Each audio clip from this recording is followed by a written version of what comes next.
Hi, I'm Jo Fuller. I'd like to ask the members of our panel to introduce themselves. Hi, my name's Jessica Varela. I'm Michael Maxwell. Hi, I'm Shamila Falzon. I'm Liam Dooley. Hi, I'm Jules Chesper-Zalaus. Thanks, guys. I'd like to start by acknowledging we're on what always was and always will be Aboriginal land. We pay our respects to elders past, present and emerging, and we thank the traditional owners for their custodianship of the land. These panel discussions follow on from Courageous Conversations series of modules. It's an opportunity to explore in more depth some of the issues that were raised during those sessions. Please be aware, though, that some of the material might be confronting or triggering, so please look after yourself. This panel discussion is called It's Complicated, exploring the signs of healthy relationships and the signs of abusive relationships. What we know is that all relationships sit on a spectrum and everyone brings their differing experiences of their own relationships into any perspective that they might have on other people's relationships. So that's why it might look different to different people. It's not black and white. We need to be clear that what we're talking about are flags only and they can't be seen in isolation. We know that behaviours have to be considered in the context of the relationship because it's about power imbalance and patterns of behaviour designed to control. We also need to recognise that violence is not just physical, but there are very different elements: psychological, emotional, sexual violence, and everyone brings their own experience. So guys, I'm going to pose a series of hypothetical questions to you and ask you to choose a response about whether you think it's a red flag for an abusive or unhealthy relationship, a green flag if you think it's healthy, and then if you're just not sure, it's a bit grey, pick the It's Complicated grey flag. Okay?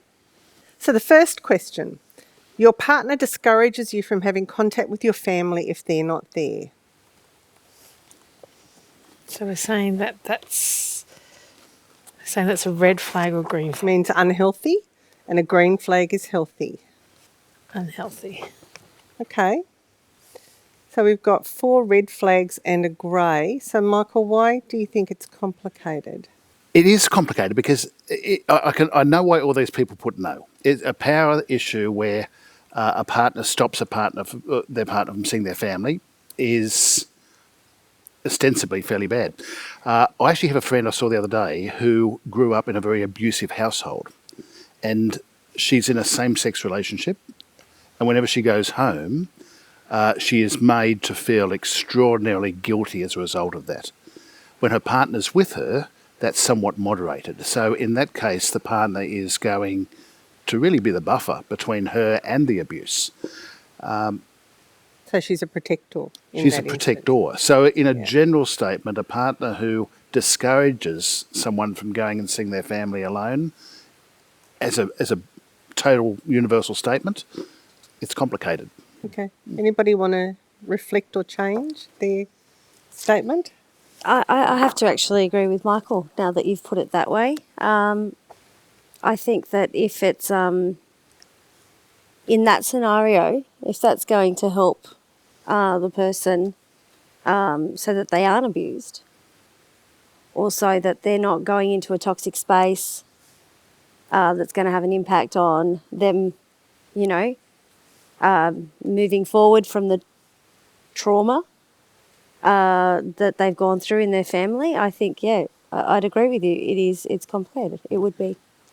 I think anything can be complicated. Yes. That's life. Human relationships are complicated. I think it's about whether the choice has been taken away. Absolutely. Okay, so question 2. You feel guilty if you go out without your partner. I'm cheating. I'm going to go this way. So lots of it's complicated. Do you want to explain why you think it's complicated? I just didn't think it was a yes or no, because the question wasn't, am I made to feel guilty? I think if the question was, am I made to feel guilty, then it would be a definite red flag for me. But sometimes, if I go out and I'm leaving somebody behind, I do feel guilty. So, It's complicated. That to me was a complicated one for me to answer. So that's why for me it was I was on the fence. Sort of comes to the source of the guilt. You know, if the person's making you feel guilty about going out, I think that's where the red flag and the danger comes in, because Yeah, it might be a symptom of trying to control what the person does, Yep. or try and restrict them from going out and seeing other people. But yeah, I've had circumstances where I've gone out without a partner, and it might be just because they've got work or something like that, and yeah, that's obviously not a sign of abuse, but you might just feel bad because they're not having as good a time as you are, which is something different. Yeah. Michael, do you want to tell us why you put no? Well, I struggled with the question in a sense. So, is feeling guilty when you go out without your partner a sign of a healthy relationship? And I don't think it is, for exactly what the reasons they've said. A healthy relationship will be one where you're trusted and you trust, and there's certain freedom to be yourself in the relationship. Yeah. And there'll be some things you want to do alone, and some things you'll want your partner there with you. Yep. Okay, anybody want to revise, or everyone happy with where they are now? I think it's been covered. Only thing I'd add, there's this codependency that's created when you feel guilty to go out without your partner. It's, you know, you're depending on them or they're depending on you, and that you have to go out together. And I think guilt and shame are unhealthy Yeah. emotions, Okay. to feel. It does reinforce that healthy relationships have autonomy in them. Yeah, and that's absolutely. important to keep in mind. Yeah, I'll change my answer. I don't Changed your answer. I changed my answer. Okay. Thank you. Question 3. Your partner reads your text messages and emails.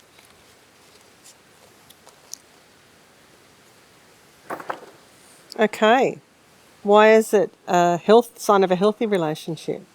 So I look at it as that there's nothing to hide, like that there's no secrecy, and it, I suppose it's why would they be reading it, but if there's trust.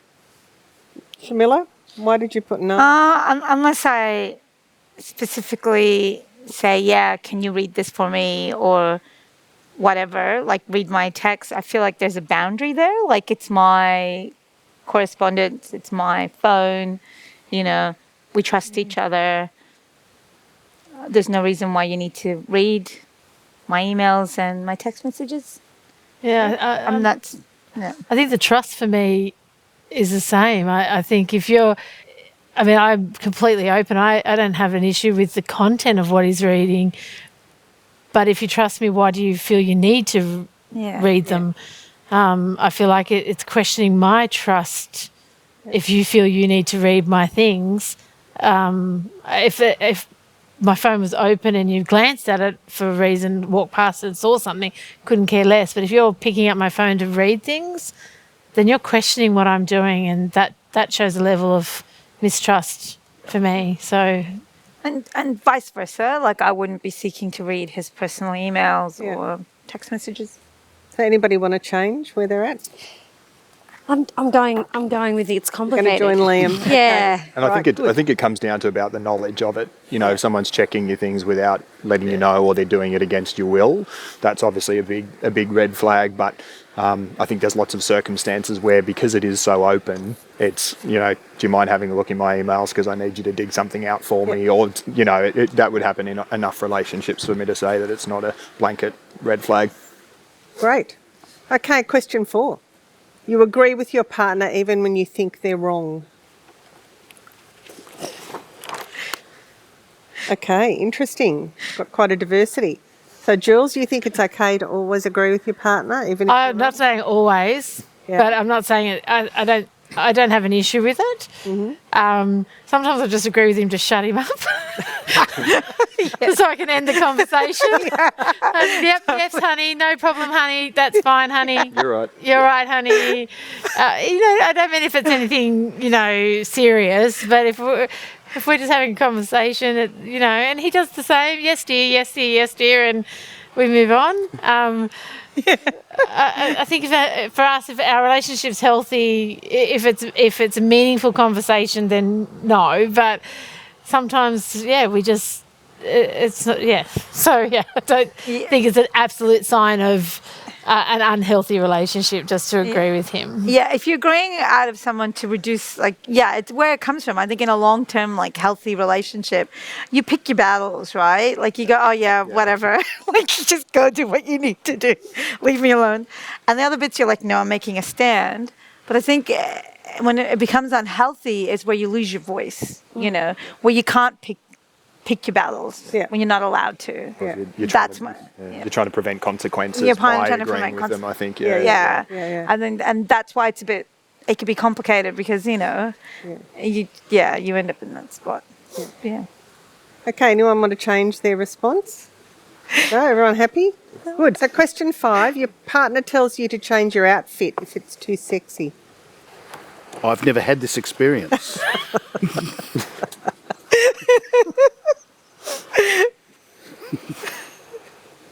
Sorry. And most people think it's a sign of an unhealthy relationship. Yeah. Actually, now I've thought about it. Hang on. So Jess is going, it's Oh, it's a complicated. sign of an unhealthy relationship. Yeah. Oh, sorry. I'm with. No. So you're changing to be a no? Yeah, I don't think it's healthy. No. Okay. Why? It comes down to control and respect for the individual. If the individual thinks they look good in what they're wearing and are happy in that and feel themselves in that, well, So be it. so be it. That's right. Jess, you think it's a bit complicated? Yeah, and I guess it goes on how risque your wardrobe is. Yeah, if I'm wearing an outfit that maybe is showing too much cleavage, and I haven't realised, and my husband was to say, mind you, he's never actually done it, but you know, if he was to say, hey, do you think you should wear that there?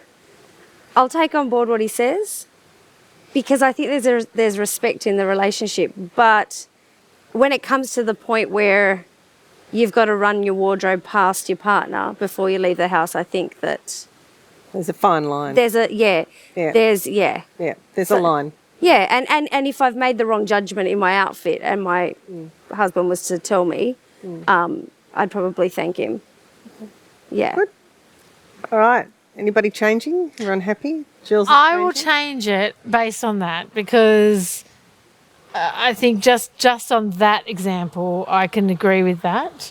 But I'm changing it with a real hesitation because I think it's a really fine line and I think it's a real slippery slope. But if it's done with absolute respect, to just say, hey, you know, you're going to a work function, you know, is that okay? Are you happy with that? Or did you realise that skirt's doing that? And I go, oh, yeah, I'm happy with that. And they go, cool, you look great. And you walk out and you're fine, then that's okay. Yeah. But if it was delivered as you need to change that for this reason, then I'm an absolute no. So I'm still on the fence, great. but I'm open to what you just said. Great. Okay, question 6. You get scared when you have to tell your partner bad news. Sign of a healthy relationship or an unhealthy relationship? This one's hard.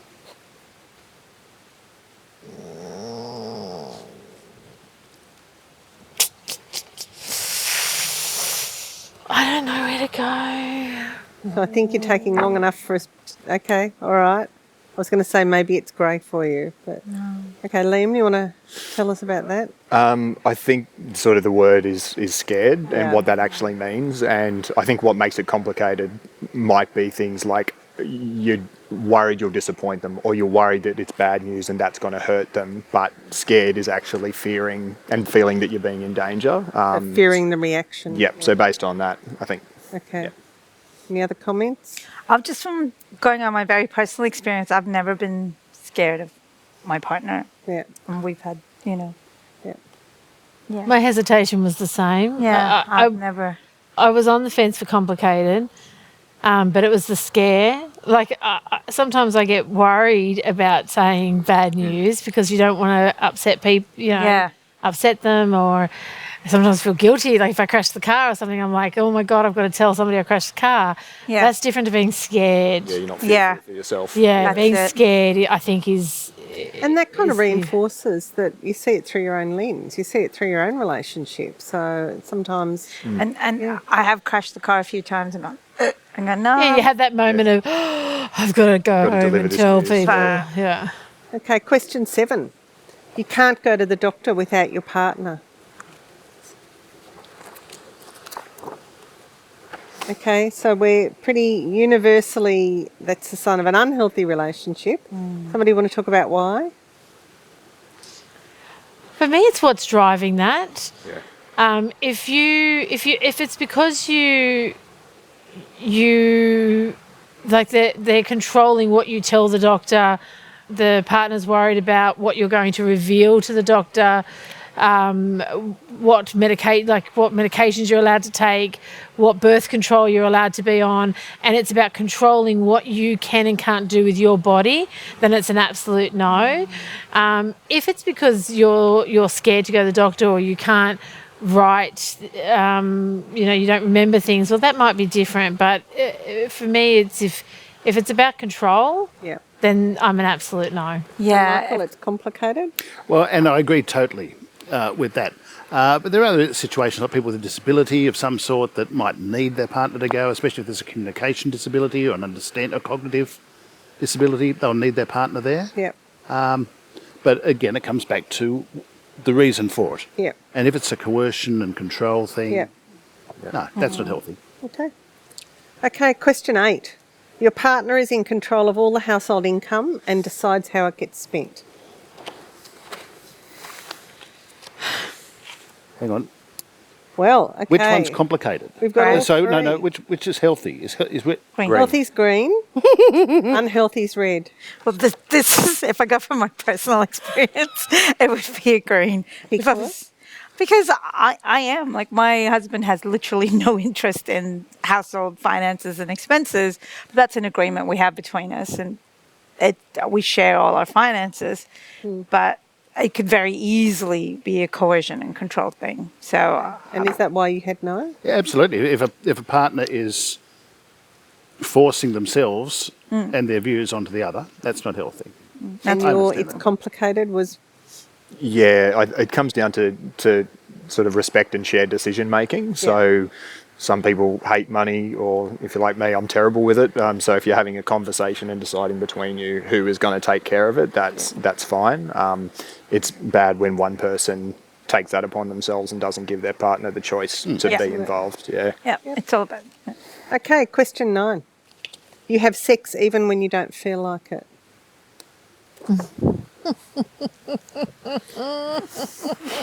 Such a female. Like that one? Yeah. This is such a female thing. Okay. It's complicated. I'm going to put complicated. Okay, Jules, you're the odd duck out here. So Well, maybe because I'm an old married woman. This is it. So this is probably, we're maybe oversharing, but like I've been with my husband for 30 years. And so this happens, right? But again, I think it comes back to as long as it's real choice, I'm not forced into a decision. Same. yeah. Same. And I think as long as you do have real choice and real power and real control in that. So technically my answer probably should be it's complicated, but I didn't want to go I don't know. I'm matching. just like going. But back I and think, forth. I think based on my personal situation, our relationship is healthy. But I think as long as you've got choice, then... And somebody want to pick up the it's complicated? Well, no, I'm going to go with Jules. It's just like within my personal situation. We've been together almost 20 years. It's kind of like you kind of go, yeah, but it's always been my choice. So it is what it is. Like I've never felt like the choice was taken away from me. I think it's complicated, but it's exactly what Jules said It's is my all- reason why. Yeah. Yeah. We're all with Jules. Question 10. Your partner contradicts you in front of your children.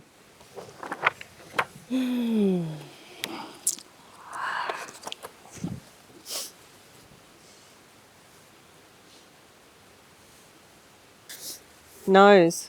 Why the nose? Why is that unhealthy?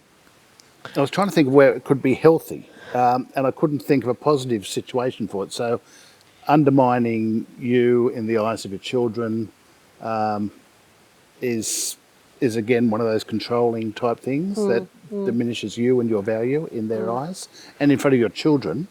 who you need a relationship with, that adds an element to it. So not just in public, but with your children where you need a relationship. I can't see a saving Yep. argument. And it's complicated, Jess or Liam? Yeah, I think it's I chose it's complicated because look, hey, I've done it. Because I think if my husband was about to go to the park and the kids were all in singlets and it's winter, and he's like, yeah, let's go, I might say, wait, you've got to put jumpers on the kid. Like it's the context of if they've made a decision and it's potentially going to impact the kids in a negative way and they haven't thought about it, then I might step in and say, wait, no, hang on. Yeah. But it's the way that it's done, I guess. As long I as think it's that's done in not- a respectful way, and Yeah, exactly. that Yeah, I know exactly what you're saying. You're not contradicting. You're doing something that they've missed. That's different to contradicting. So if they're going to the park with a singlet on and he hasn't said we're going to the park with a singlet, and you go, oh no, you're not. You're going with a jumper. That's contradicting.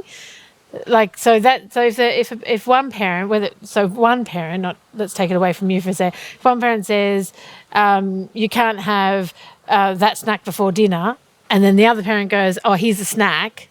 That's the contradiction we're talking about. Yeah. Because that undermines the power of that parent. That's different to you're going to go out play in the rain or not play in the rain because somebody hasn't thought about, oh God, it's raining outside today. And I think that's the distinction we need to make here, because one parent can't think of everything. So if one parent's saying, hey, let's go play, and the other one says, oh gosh, don't forget your jacket, that's shared parenting, and that's absolute, and that's really healthy, and I would be absolutely green for that. But I think if we're talking about one parent saying no snack before dinner, and then the other parent coming and going, here you go, mate, have your snack, Yep. that's contradicting parenting, and that's about potentially undermining the other parent and taking that parent's power away, and that to me says unhealthy. But it also shows the children, it undermines that parent, and that for me is why it was red, because I think that they're two different Yep. Yep. two different things. So that's why it was red for me. Okay, last question. Oh, yeah, I've come back. Come back, I saw that. So last question, your partner makes fun of you in front of their friends. Okay. Yes. So we're shifting midstream here. No. Tell us about the no. Oh, look, the first thing I thought of was those sexist jokes. Oh, yeah. And not to say that my husband does it, but that if a husband was to do that, hey, no, that's Yeah. not on. That's not right. Yeah. And it really depends, I think, for me. Like, I'm thinking for my very personal, like, what kind of joke is it? Is it like a running joke about someone that is just one of those jokes that you share amongst friends that is just stupid? Like, someone's, someone's love of budgie smugglers, and you kind of go, oh, that's just whatever. Or is it something that's really degrading and sexist that constantly puts you down? Like, get back to the kitchen. Yeah. It's about respect. It's a respect. Yeah. Is that joke respectful or not? Fundamental. Yeah. Being conscious of how the person feels on the receiving end, Yeah. and that's the crux of it. If you make any kind of joke, if the person's offended, and I mean, I've been on both sides of that in relationships where you said something that you thought was a joke, and then later on, I've pulled up previous partners and said, oh, that's actually something that I'm uncomfortable joking about, and I've had it done to me.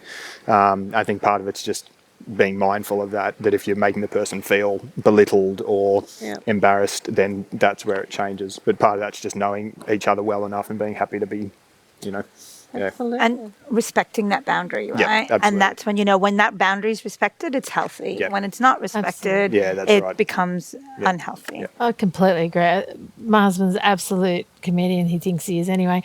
And it's about the respect, I think, at the end of the day. I mean, that's how he shows affection. He's constantly joking, and he does it with the kids, and the kids do it with him, and now they all do it with me. Yeah. But when it does offend, and he does, and he has crossed the line, it's about pulling that up. And if you've got enough respect in your relationship to be able to say, no, that's over the line, Yep. and that actually upset me, Yep. and that they can see that, and then they can apologise, and there's a conversation, and they don't repeat it, Yeah. then to me that's healthy. And it's not dismissing it either. That's so right. if you pull someone up, they don't just go, "Oh, look, I was joking." It's like, "Yeah, well, I'm sorry if I made you feel that way," and yeah, you change it so you don't do it again. Yeah. Exactly. So I think this exercise has shown us that it's complicated. That relationships or behaviours have to be seen in the context of the relationship that they sit within. But for an unhealthy relationship, it's about power and control and about the imbalance of power. So perhaps we now just, as we wrap up, talk about what the signs might be of an unhealthy relationship, just so that we can show the people who are watching what some of the red flags might be. So there's some clear signs of an unhealthy relationship. One is control, when a partner seeks to have a say about everything you do. The other one is dishonesty, when you know and you feel in your gut that they're lying to you. The obvious one that most people can recognize is physical abuse. And then there's disrespect, and we talked about that line between what is healthy and respectful. The other line is intimidation. And then there's sexual abuse, where you're forced to do things you don't want to do, you don't have a choice. Then the other one is dependence, where they create situations where they make you dependent on them. And then the last one is hostility. So these are clear signs. And most people, I think, you will experience it, and then you will feel it in your gut. Like you will feel as an instinct that this is wrong. And that's where you need to seek help. Yep.